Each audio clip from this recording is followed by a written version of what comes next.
की जय। प्रेम से कहो श्री कृष्ण चैतन्य प्रभु नित्यानंद श्री अद्वैत गदाधर श्री वासुदेव गौर भक्त वृंद की जय। गंगा देवी की जय, यमुना देवी की जय, भक्ति देवी तुलसी देवी महारानी की जय। All glories to the symbol devotees, Hare Krishna. All glories to the symbol devotees, Hare Krishna. All glories to the symbol devotees, Hare Krishna. All glories to the lotus feet of Shri Guru and Shri Gauranga. All glories to Shri Prabhupada.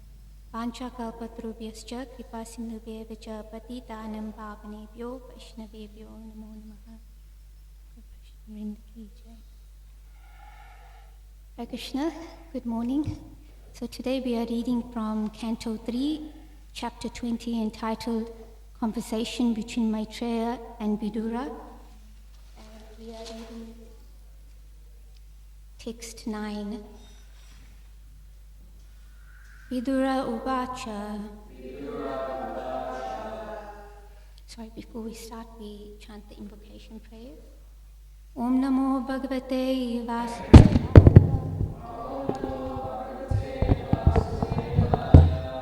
Om Namo Bhagavate Vasudevaya.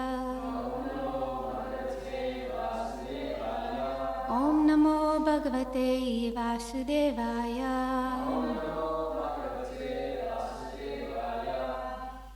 Vidura Uvacha. Prajapati Pati Shristva. Prajasarge Prajapatin. Kim Arabhata me Brahman. Prabhuhi Avyakta Margavit. Vidura Uvacha. Prajapati Pati Shristva. Prajasarge Prajapatin. Kim Arabhata me Brahman. Prabhuhi Avyakta Margavit. Please join. Vidura Uvacha. Prajapati Pati Shristha. Prajapati. Kim Arabhata me Brahman. Prabhuhi Avyakta Margavit. Vidura Uvacha. Prajapati Pati Shristha. Prajapati Prajapati. Kim Arabhata me Brahman. Prabhuhi Avyakta Margavit. Lake Vidura Uvacha. Prajapati Pati Shristha. Prajasarge Prajapati. Kim Arabhata me Brahman. Prabhuhi Avyakta Margavit.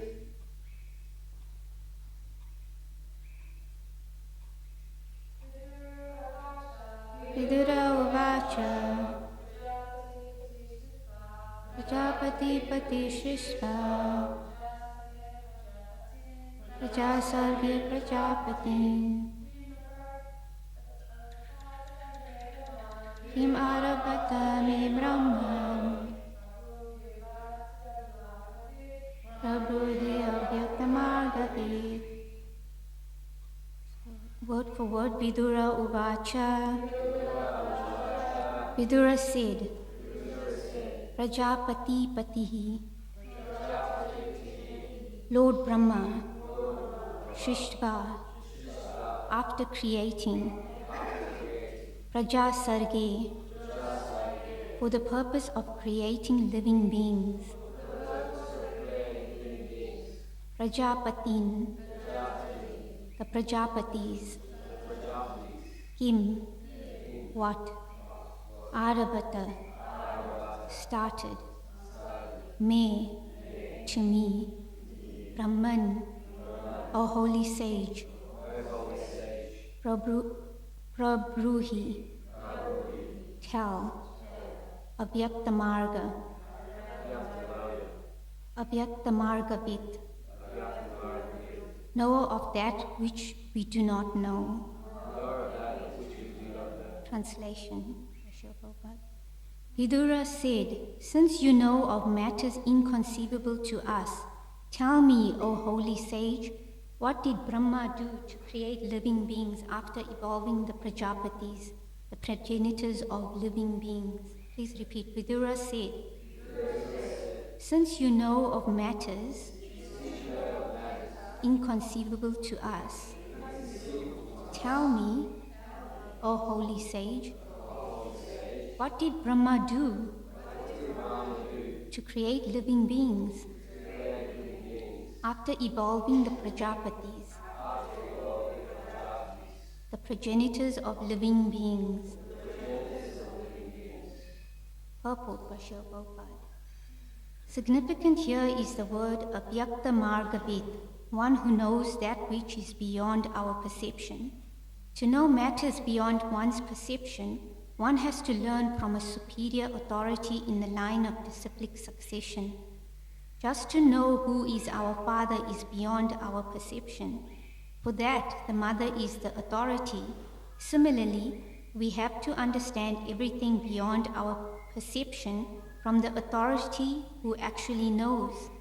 The first Avyakta Margavit or authority is Brahma, and the next authority in disciplic succession is Narada. Maitreya Rishi belongs to that disciplic succession, so he also is Avyakta Margavit. Anyone in the bona fide line of disciplic succession is Avyakta Margavit, a personality who knows that which is beyond ordinary perception. Jai Prabhupada ki jai. Namo Om Vishnu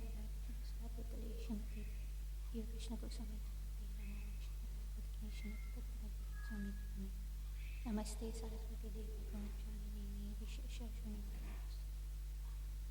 So I seek blessings from all the devotees that I can speak something that will be beneficial to all of us, and I am speaking for my self-purification.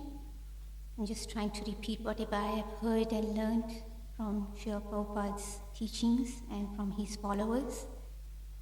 And I just remember this verse in Bhagavatam, and Vaisheshika Prabhu often quotes it, that there's many types of birds and they're able to fly in the sky to different heights.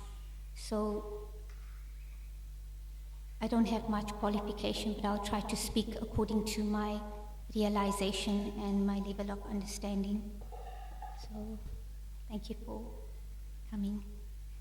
So in this verse, Prabhupada mentions in the purport the phrase Avyakta Margavit, which means that we need to, something which is beyond our perception, we need to inquire from higher authorities. And that's why Srila Prabhupada has come. So currently we are doing the Bhakti Shastri course with Ikshwaku Prabhu, and we're doing the Sri Ishopanishad, and he's talking about the Vedas. And the Vedas are the original texts, and they're pure, and they explain matters that are beyond our perception, just like Prabhupada in this purport was giving the example that one will know one's father by inquiring from the mother. Of course, in this day and age, this may not be always applicable, but in ancient times, this was a fact.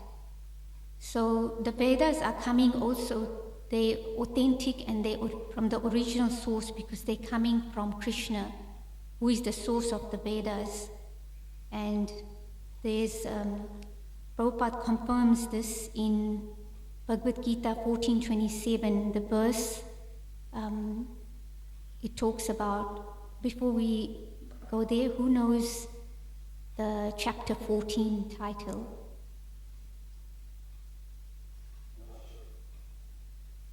I'll give a clue. 3. Yes, the 3 modes of material nature. So the Vedas deal mainly with 3 modes of material nature.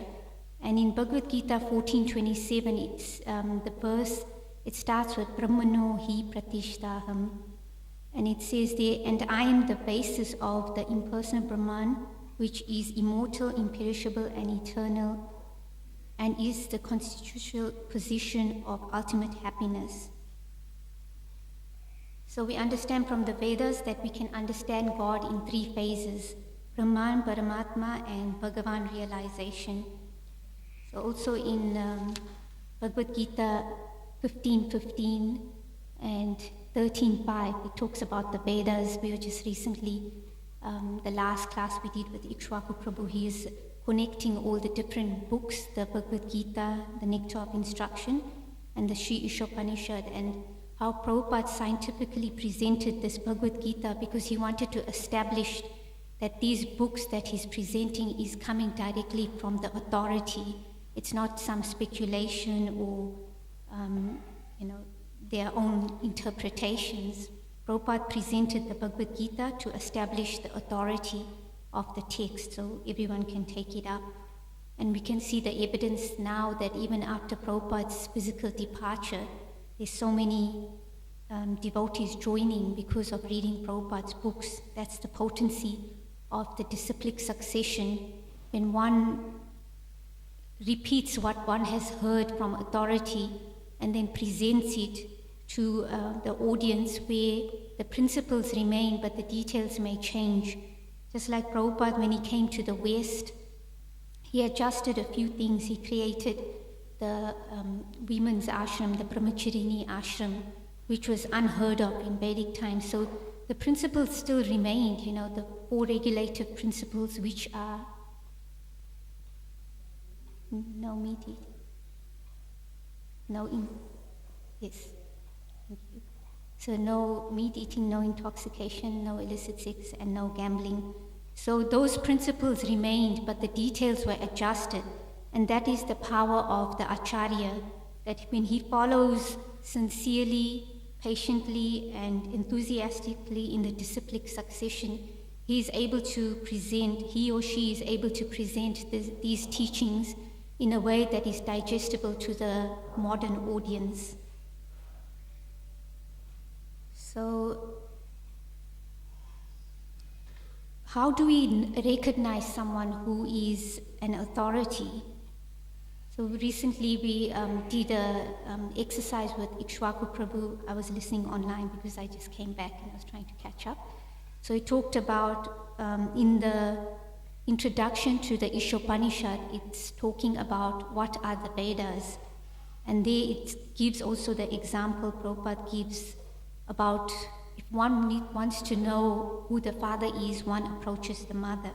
So one has to inquire for what is beyond one's perception. One has to inquire from authority. So the test of how to recognize a guru or an authority is a threefold check, as mentioned in the Shastras. There's the Guru, Sadhu, and Shastra. So Guru is the spiritual master, and we can have many spiritual guides, and these are called Siksha Gurus. But when we take up formal initiation, we have just one Diksha Guru. And then the Sadhu are the devotees, the Vaishnavas, and Shastra, the scriptures. So that's how we need to test who is an authority, by this threefold check. So that's where the thinking capacity comes in. It's not that in any part of spiritual life, whether beginning, middle, or end, that we give up our thinking capacity. Because materially we also, like Prabhupada, he adjusted the details. He thought about how to present it to the audience. He observed what kind of audience there was, and he made it accessible and digestible to the audience. So we can never give up this thinking capacity. So that is where this principle of independently thoughtful comes in, where we need to be responsible and competent, and we need to always individually strive and work and be responsible. And this is a letter to Srila Prabhupada wrote to Karandara in Bombay, 22nd December 1972. The it wasn't in this context, but after I read what some other devotees wrote about this context, this applies materially, because it gave the example that even Arjuna, Krishna didn't give him the details of how to fight. He gave him the knowledge, and then he gave him the choice, independent choice, whether he wanted to surrender or not. And when he surrendered, Krishna didn't micromanage the details of his fighting. It was just Arjuna's charioteer, and then Arjuna used his own knowledge and skills that he gained from the Dhanurveda, the art of warfare. So materially, and any point in our life, we need to understand that we always need to be thoughtful. We don't give up this thinking capacity and blindly follow, because that's where the danger comes in. And that's why we need to constantly, every one of us needs to keep reading, hearing from the devotees who are practicing, and hearing from the spiritual master. So this is confirmed in Bhagavad Gita 4:34. If anyone would like to say the verse.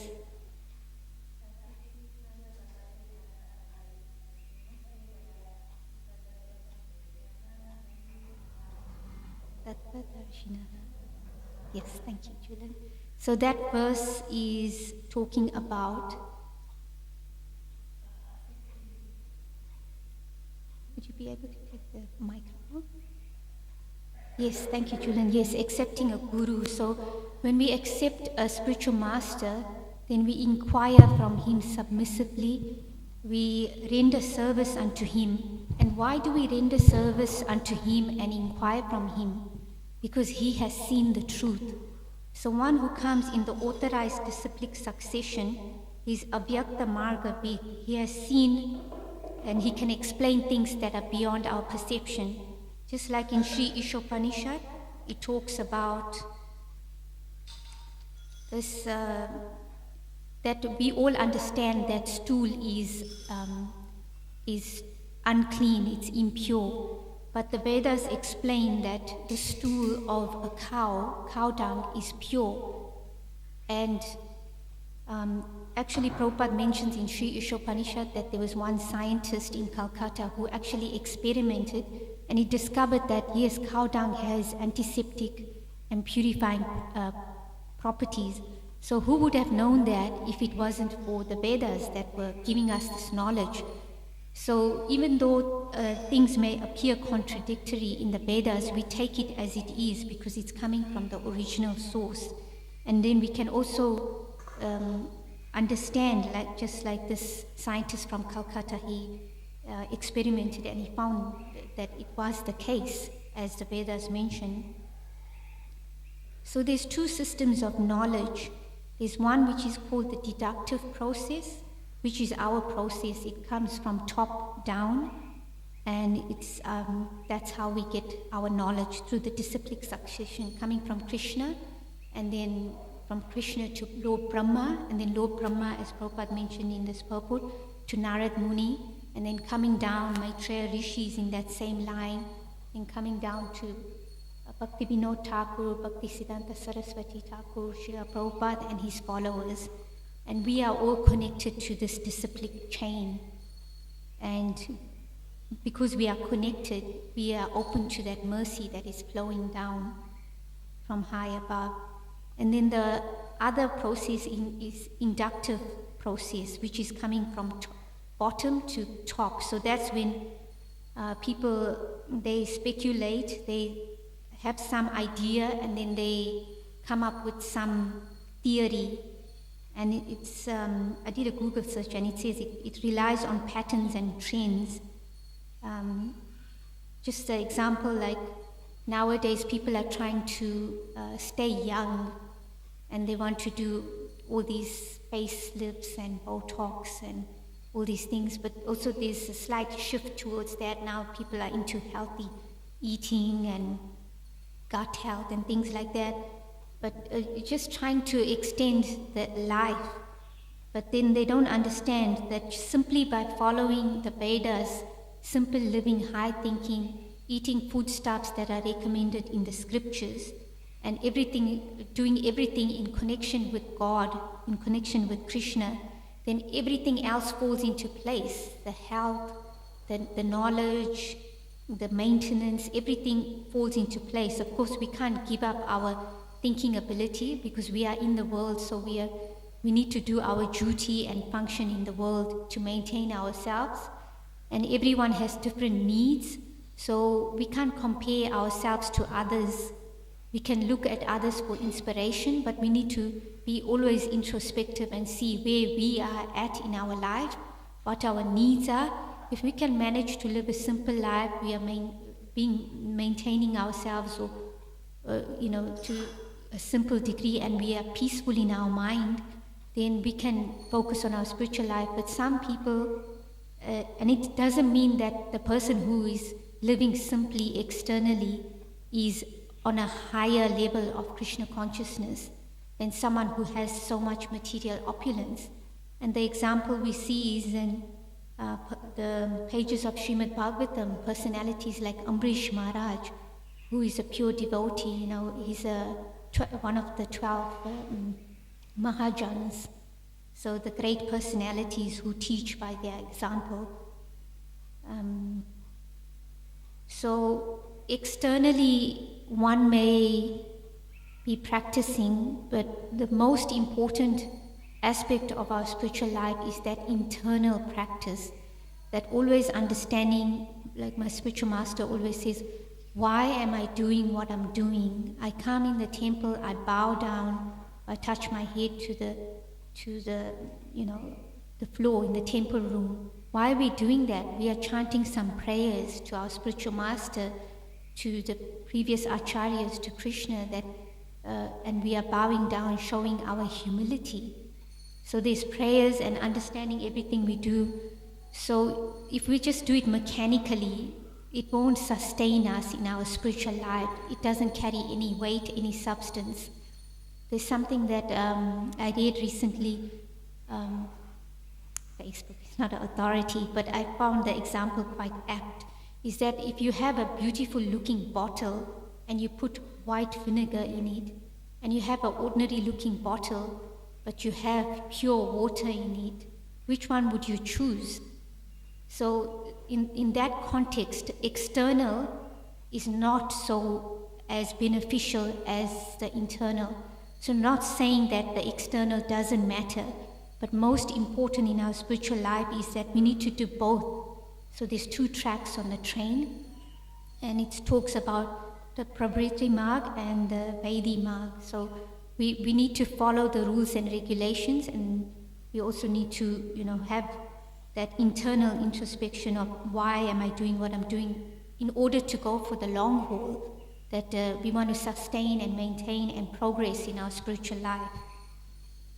So this aspect for me was really important for me when I went to India, because it kind of helped me also kind of come to peace at, sometimes you see injustices or you see something wrong and you kind of shut down and close up, but then still having faith in Krishna, that understanding, okay, we are in the material world and things are going to happen, but that doesn't mean we give up faith and give up hope in the process or in the spiritual master, Prabhupada, or in the devotees. So in this context, we were reading, we went to Govardhana, and we joined Vaisheshika Prabhu's readings, and we were reading Canto 3, and one of the points that came up in one of the verses, I don't remember exactly which one, but was the point of our practice, that if we don't go deeper into our practice, actually we're only cheating ourselves, because sometimes we can do things, devotional service externally. So for example, speaking for myself, I may dress, for example, Radha Govardhandari, or do things externally. So sometimes, people say, oh, this is the highest, but actually no service is any higher than any other service, because Prabhupada does mention there in one of his purports to his books that rather to be a sincere sweeper in the street than a charlatan show bottle person, waving the doing an offering to the Lord or worshipping the Lord.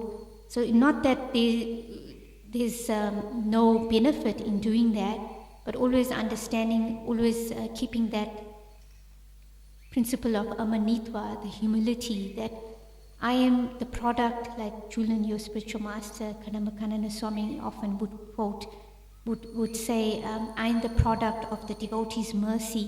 So even someone of that high caliber, and even what to speak of our Srila Prabhupada, he says, I am, once there was a lecture and then he was sitting high up on a dais and someone said, you think you are so great? And Prabhupada, in all his humility, he said, no, he says, I'm fifth class. But he's doing that duty to represent his spiritual master, to give this transcendental knowledge. Just like we understand in certain cultures like South American or Indian cultures or Asian cultures, we give honor and respect to the elders. So it's not that they think they are superior than the juniors, but the proper method of understanding is that we follow the etiquette, we give respect and honor to the seniors or the superiors, because they can impart knowledge, because they have seen and experienced things in their life that they can impart. But of course, in the modern world, things are distorted. Sometimes even people who are older, who are in that position to give knowledge, may not have proper knowledge, or they may take advantage of the juniors under their guidance. But we always see through the pages of the scriptures and consult with the devotees and consult with the spiritual master to get proper guidance. So we never give up our thinking propensity in any part of our journey in our spiritual life. We always inquire and we question, if something we don't understand or something that totally doesn't resonate with us, because we do have also Krishna as a super soul residing within our heart who's guiding us. And that sometimes that conscience or that instinct comes, then sometimes we need to pay attention to it, that something, and then we go to some senior or authority and we may question a certain thing if we see that it may not be right. But not that we go to that person and we correct them, because we need to understand the proper etiquette. It's just like I wouldn't go to my grandmother and start correcting her. So there's always a proper way to also to approach and authority or approach some discrepancy. So coming back to the point of Avyakta Marga Vid, in the Vedas it says there's 3 types of evidences that was mentioned in Sri Ishopanishad, the introduction. So one is Pratyaksha, the second one is Anuman, and the authoritative one is Shabda Pramanam or Shabda Prama. So that knowledge is coming from the Vedas, and the Vedas are coming directly from God, from Krishna. So that knowledge which is coming in the scriptures, they are authorized knowledge. And also, when we're reading any book, like when Prabhupada came to the West, there were so many versions of the Bhagavad Gita that were presented to the world. But not, hardly anyone was becoming a devotee. But the power of Prabhupada's books is in his purports. Because sometimes we may not understand something, but when we read Prabhupada's purports, then it actually explains to us in a way that we can understand and digest according to our, where we are in the context. Just like I was listening once to Chaitanya Charan Prabhu, who is our scientist in ISKCON, one of them, and he was saying, like Prabhupada, when he gave one of his purports, Krishna was mentioning that, he was telling Arjuna that in the spiritual world there is no need for sunshine, moonlight or electricity. But in the times when the Vedas were spoken, there was no electricity there. So he was saying that, so that was the beauty of Prabhupada's presentation, that he gave the information to us in a way that we can understand, okay, these days we have electricity, but in the spiritual world, we don't even need the electricity to turn on the light because everything is effulgent because it's coming from Krishna's bodily rays. So that's why the Bhagavad Gita as it is and Srimad Bhagavatam and the books written by an authorized personality like Srila Prabhupada are so powerful because they can change our heart, because they are presenting this knowledge as it is, given by Lord Krishna himself, and they themselves in humility followed their spiritual master, and their spiritual master followed their own spiritual master, and similarly it goes right up to Krishna. And that's why we are connected to this Guru Parampara or this disciplic succession, and we are protected by Krishna and all the previous acharyas when we sincerely practice. So these Vedas that are given by Srila Prabhupada, we are very fortunate because the Vedas means something confidential, and it talks about sacrifice. So just like, the word sacrifice sometimes in the modern context, it can seem something like, it's something bad. But actually, if we really analyze it, we're making sacrifices every day in our lives, just like a student goes to university. They are sacrificing their partying to go on a Friday night because they want to study for exam. So the sacrifice is made for a higher purpose. But actually, what is our highest benefit? We may do all these things which we can get temporary benefit, and Bhagavad Gita talks about karma, where every action we do has an opposite and equal reaction. And then we keep reincarnating, coming back, going like on a Ferris wheel, coming back up and down, round and round, in different forms of life, reaping our karmic reactions, whether good or bad. But the whole point of the Vedas, of yajna, of sacrifice, is to get out of this cycle of birth, death, disease and old age and go back to the spiritual world, just like in these paintings depicted up there, that's the pastimes in the spiritual world. So we, in the material world, it's a perverted reflection of what is actually happening in the spiritual world, because we actually have form, we have these pastimes, loving exchanges, friendship, love, parenthood, everything is there in the spiritual world. But in the material world, it's all perverted and there's so many problems in relationships. That's because we are not connecting it to God. We are not connecting everything in our life to Krishna. And that's why the problems come. So the Vedas give us this science of how to perform these sacrifices. Not that we concoct some sacrifice and say, I'm only going to eat 1 grain of rice or whatever, but we follow the authority in the scriptures.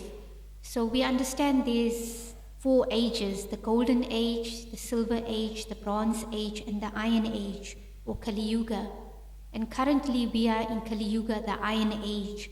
So things are very difficult. Just like in our own experience, we can tell that our great-grandfather, they were much stronger than our grandfather because they lived a much more pure life. They ate healthy. They didn't engage in lower grade activities that dumb down their consciousness and their physical body. So they were able to live longer lives. And so in the golden age, the process of sacrifice was meditation. And then in the silver age, Treta Yuga, the process of sacrifice was doing fire yajnas. And then in Dwapara Yuga was deity worship. And now in this age, the process is the Sankirtan Yajna, which is chanting the holy names of the Lord, which are non-different from Krishna. Hare Krishna, Krishna Krishna, Hare Hare, Hare Rama, Rama Rama, Hare Hare. So we don't have to do any severe austerity and think that sacrifice means suffering. Actually, we sing all the devotees, they are very blissful and happy. They go for Harinam. We have so much abundant prasadam here under the wonderful guidance of Ajita Prabhu is managing this whole farm, this new Govardhana project, and empowering devotees to take up different departments. So we have eating, feasting, dancing, we have everything. But this eating, this dancing, and this work is all in connection with Krishna. Just like we have also our Krishna village volunteers, they are doing work on the gardens, and then they also doing some, whatever activities they do, they are eating this food. So it's not just ordinary food, and it's not just ordinary gardening. It's all connected to God, to Krishna. So even some of them may not realize it, but the purification is happening inside the heart. The layers are, the material layers, the coverings, just like an onion, are being removed, and the heart is becoming purified to make us more receptive to this divine knowledge, so we can ultimately go back home, back to the spiritual world where we don't suffer. There's no birth, there's no death, no disease and old age. We live eternally, blissfully, and we have knowledge. So this process is very simple. If we just simply follow the instructions of the spiritual master, the scriptures, just follow these 4 regulative principles, and in the beginning it may be hard, but we just keep going. Just like a child, they're learning to walk, they may fall down, but they don't stop trying, they keep getting up, and those around them, they encourage them, and they keep going. Eventually the child will start walking and then running. So we should never give up this process, never leave this process, and always put Krishna, put God in the center of our life. And we'll see, we take 1 step towards the Lord, He takes 10 steps towards us. So all we need to do, we don't need to compare ourselves externally to someone else. We can look to others for inspiration, but always take shelter of the Lord and His devotees, and just try to follow where we are at. Just like, I always like this example, and I often like to say it when I get this opportunity for my self-purification, is this example from ISKCON Swami. He talks about an earthquake. So if the foundation is not strong, so no matter how high skyscraper building we build, if our spiritual foundation is not strong, and we may externally be on a very high platform, even on the top, maybe even a guru or in some position, or even dressing the deities, whatever we may do, if we don't have a strong foundation of humility and tolerance, patience, and developing all these Vaishnava devotee qualities, a small earthquake on the scale of a Richter scale will bring the whole skyscraper toppling down. So in any aspect of our life, we see if the foundation is not strong, we won't be able to. That's why, the people sometimes they talk about academic knowledge, that's so important, but actually more important, even ISKCON Swami says, is this EQ, this emotional intelligence, and even higher than that, I'm not sure the abbreviation, if it's SQ or what it is, but spiritual intelligence. So that's our foundation, and that is what is carrying us, sustaining us. So even though externally it may look like not a very high building, but the foundation is strong. So we're not competing, it's not a rat race, we're not competing with anyone in our spiritual life, because externally, like I can say for myself, I've been around for almost came in contact with the devotees 30 years ago, and I may be doing deity worship, but I can see in myself that externally we may doing, but there's a lot of work involved. It's not an easy or cheap process, that we need to always keep practicing, keep going, and no matter how progress we are in spiritual life, whether we're practicing 40, 50 years, we never forget the basics, because that is what is sustaining our spiritual life and carrying us.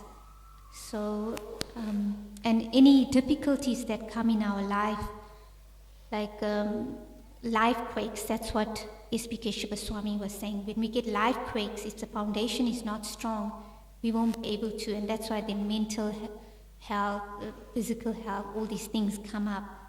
But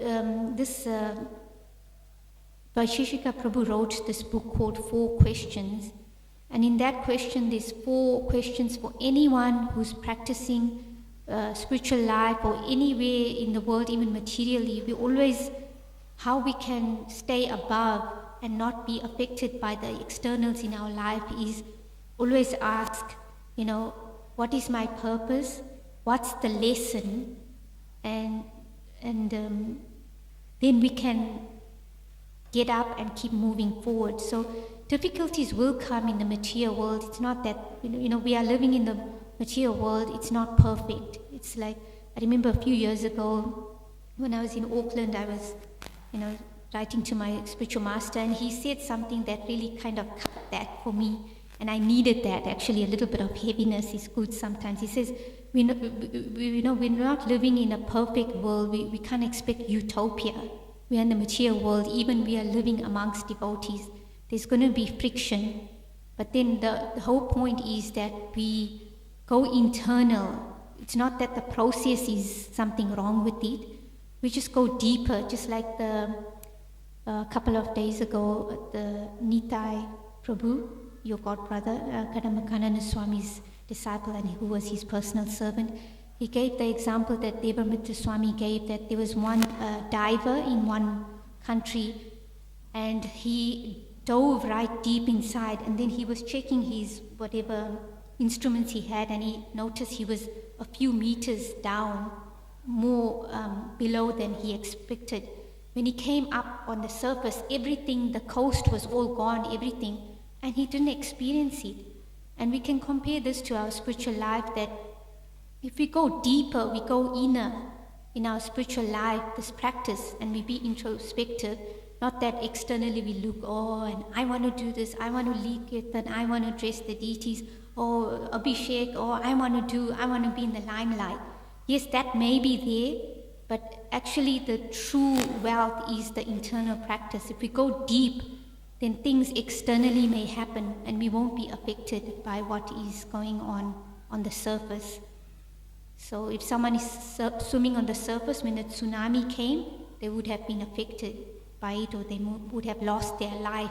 So we want to keep our life in spiritual life. We want to go for the long haul. So I'm speaking to myself, actually. We need to go deeper. So that is what I really want to work on after coming back from India. So I'll end there if anyone has any questions, comments, corrections.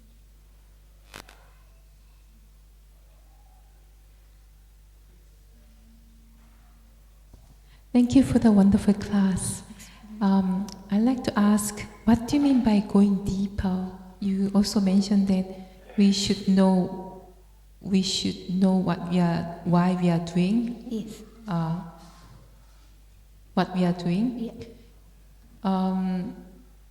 Did you mean that we should be more attentive and know the reason what we are doing? Do you mean that that's going deeper? Can you elaborate a little more? Yes, it's what you said, and also maybe I can use an example. So sometimes, like when someone is doing a service and they are trained in a certain service, like even in a job, but they may not be doing things properly. But if it's not harmful to others around, but they're getting the job done, then we also say, okay, that's their relationship with Krishna. I'm just giving one example.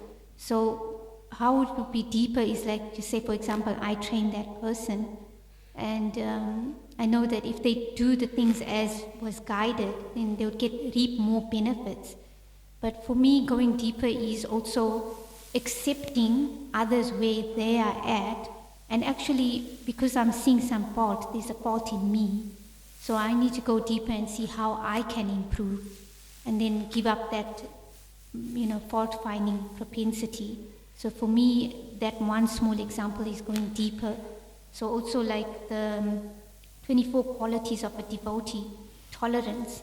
So there's different gradations of all those qualities, there's different gradations of practice. So even patience, one may be patient with their own child, but they might not be patient with other people's children.